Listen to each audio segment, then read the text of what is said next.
पढ़ी लिखी गुलशन की शादी मस्जिद के मुअज्जिन हबीब अली के बेटे परवेज अली से धूमधाम से हुई। लड़का कपड़े का कारोबार करता था, घर में जमीन जायदाद सब कुछ था। गुलशन ब्याह कर आई तो पहली रात ही उसे अपने मर्द की असलियत का पता चल गया। बादल गरजे जरूर पर ठीक से बरस नहीं पाए और जमीन पानी की बूंदों के लिए तरसती रह गई। वलीमा के बाद गुलशन ससुराल दिल में मायूसी का दर्द लेकर लौटी।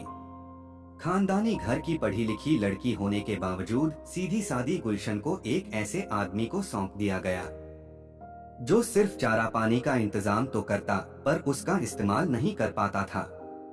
गुलशन को एक हफ्ते बाद हबीब अली ससुराल लेकर आए। उसने सोचा कि अब शायद जिंदगी में बहार आए, पर उसके अरमान अब भी अधूरे ही रहे। मौका पाकर एक रात को गुलशन ने अपने शौहर परवेज को छेड़ा, आप अपना इलाज किसी अच्छे डॉक्टर से क्यों नहीं कराते? तुम चुपचाप सो जाओ, बहस न करो, समझी? परवेज ने कहा। गुलशन चुपचाप दूसरी तरफ मुंह करके अपने अरमानों को दबाकर सो गई। समय बीतता गया। ससुराल से मायके आने जाने का काम चलता रहा। इस बात को दोनों समझ रहे थे, पर कहते किसी से कुछ नहीं थे। दोनों परिवार उन्हें देख देख कर खुश होते कि उनके बीच आज तक तू तू मैं नहीं हुई है। इसी बीच एक ऐसी घटना घटी जिसने गुलशन की जिंदगी बदल दी। मस्जिद में एक मौलाना आकर रुके। उनकी बातचीत से मुअज्जिन हबीब अली को ऐसा नशा छाया कि वे उनके मुरीद हो गए। झाड़-फूंक व गंडे तावीज देकर मौलाना ने तमाम लोगों का मन जीत लिया था। वे हबीब अली के घर के एक कमरे में रहने लगे। बेटी, तुम्हारी शादी के 2 साल हो गए, पर मुझे दादा बनने का सुख नहीं मिला। कहो तो मौलाना से तावीज डलवा दूं, ताकि इस घर को एक औलाद मिल जाए। हबीब अली ने अपनी बहू गुलशन से कहा। गुलशन समझदार थी, वह ससुर से उनके बेटे की कमी बताने में हिचक रही थी। चूंकि घर में ससुर बेटे बहू के सिवा कोई नहीं रहता था, इसलिए वह बोली, बाद में देखेंगे अब्बूजी, अभी मेरी तबीयत ठीक नहीं है। हबीब अली ने कुछ नहीं कहा। मुअज्जिन हबीब अली के घर में रहते मौलाना को 2 महीने बीत गए, पर उन्होंने गुलशन को देखा तक नहीं था। उनके लिए सुबह शाम का खाना खुद हबीब अली लाते थे। दिन भर मौलाना मस्जिद में इबादत करते, झाड़ फूंक के लिए आने वालों को लेकर वे घर आते, जो मस्जिद के करीब था। हबीब अली अपने बेटे परवेज के साथ दुकान में रहते थे। वे सिर्फ नमाज के वक्त घर या मस्जिद आते थे। मौलाना की कमाई खूब हो रही थी, इसी बहाने हबीब अली के कपड़ों की बिक्री भी बढ़ गई थी। वे जीजान से मौलाना को चाहते थे और उनकी बात नहीं टालते थे। एक दिन दोपहर के वक्त मौलाना घर आए और दरवाजे पर दस्तक दी। जी कौन है? गुलशन ने अंदर से ही पूछा। मैं मौलाना, पानी चाहिए जी, अभी लाई। गुलशन पानी लेकर जैसे ही दरवाजा खोलकर बाहर निकली, गुलशन के जवां हुस्न को देखकर मौलाना के होश उड़ गए। लाजवाब हुस्न, हिरनी सी आंखें, सफेद संगमरमर सा जिस्म। मौलाना गुलशन को एकटक देखते रहे। वे पानी लेना भूल गए। जी पानी, गुलशन ने कहा। लाइए, मौलाना ने मुस्कुराते हुए कहा। पानी लेकर मौलाना अपने कमरे में लौट आए, पर दिल गुलशन के कदमों में देकर। इधर गुलशन के दिल में पहली बार किसी पराये मर्द ने दस्तक दी थी। मौलाना अब कोई न कोई बहाना बनाकर गुलशन को आवाज देकर बुलाने लगे। इधर गुलशन भी राह ताकती कि कब मौलाना उसे आवाज दें। एक दिन पानी देने के बहाने गुलशन का हाथ मौलाना के हाथ से टकरा गया। उसके बाद जिस्म में सनसनी सी फैल गई। मोहब्बत ने जोर पकड़ना शुरू कर दिया था। ऊपरी मन से मौलाना ने कहा, सुनो मियाँ हबीब, मैं कब तक तुम्हारा खाना मुफ्त में खाऊंगा? कल से मेरी जिम्मेदारी सब्जी लाने की। आखिर जैसा वह तुम्हारा बेटा, वैसा मेरा भी बेटा हुआ। उसकी बहू मेरी बहू हुई। सोचकर कल तक बताओ, नहीं तो मैं दूसरी जगह जाकर रहूंगा। मुअज्जिन हबीब अली ने सोचा कि अगर मौलाना चले गए तो इसका असर उनकी कमाई पर होगा।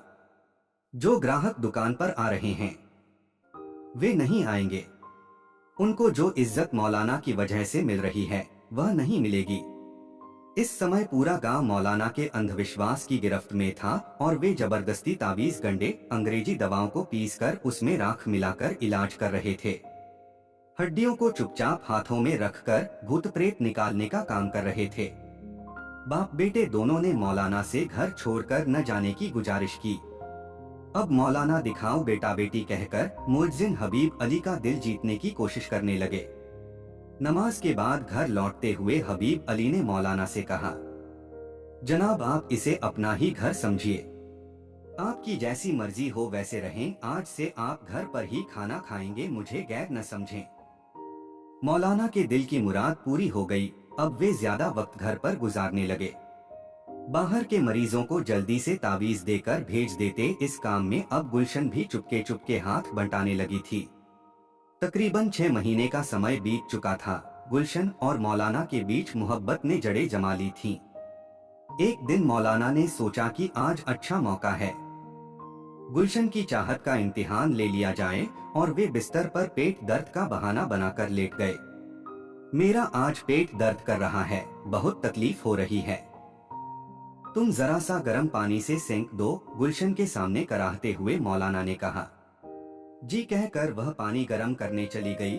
थोड़ी देर बाद वह नजदीक बैठकर मौलाना का पेट सेंकने लगी। मौलाना कभी कभी उसका हाथ पकड़कर अपने पेट पर घुमाने लगे। थोड़ा सा झिझक कर गुलशन मौलाना के पेट पर हाथ फिराने लगी।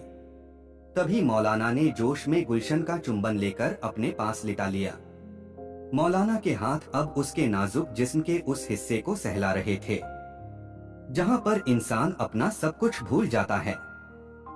आज बरसों बाद गुलशन को जवानी का वह मजा मिल रहा था जिसके सपने उसने संजो रखे थे। सांसों के तूफान से दो जिस्म भड़की आग को शांत करने में लगे थे। जब तूफान शांत हुआ तो गुलशन उठकर अपने कमरे में पहुंच गई। अब्बू, मुझे यकीन है कि मौलाना के तावीज से जरूर कामयाबी मिलेगी, गुलशन ने अपने ससुर हबीब अली से कहा। हाँ बेटी, मुझे भी यकीन है। अब हबीब अली काफी मालदार हो गए थे। दिन काफी हंसी खुशी से गुजर रहे थे। तभी वक्त ने ऐसी करवट बदली कि मुअज्जिन हबीब अली की जिंदगी में अंधेरा छा गया। एक दिन हबीब अली अचानक किसी जरूरी काम से घर आए। दरवाजे पर दस्तक देने के काफी देर बाद गुलशन ने आकर दरवाजा खोला और पीछे हट गई। उसका चेहरा घबराहट से लाल हो गया था, बदन में कंपकंपी आ गई थी।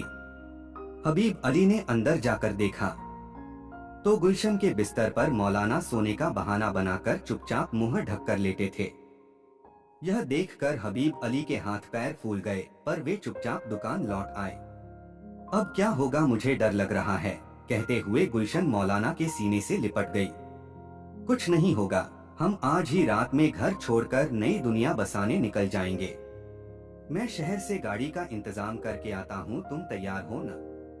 मैं तैयार हूँ, जैसा आप मुनासिब समझें। मौलाना चुपचाप शहर चले गए। मौलाना को न पाकर हबीब अली ने समझा कि उनके डर की वजह से वह भाग गया है। सुबह हबीब अली के बेटे परवेज ने बताया, अब्बू, गुलशन भी घर पर नहीं है। मैंने तमाम जगह खोज लिया पर कहीं उसका पता नहीं है। वह बक्सा भी नहीं है जिसमें गहने रखे हैं।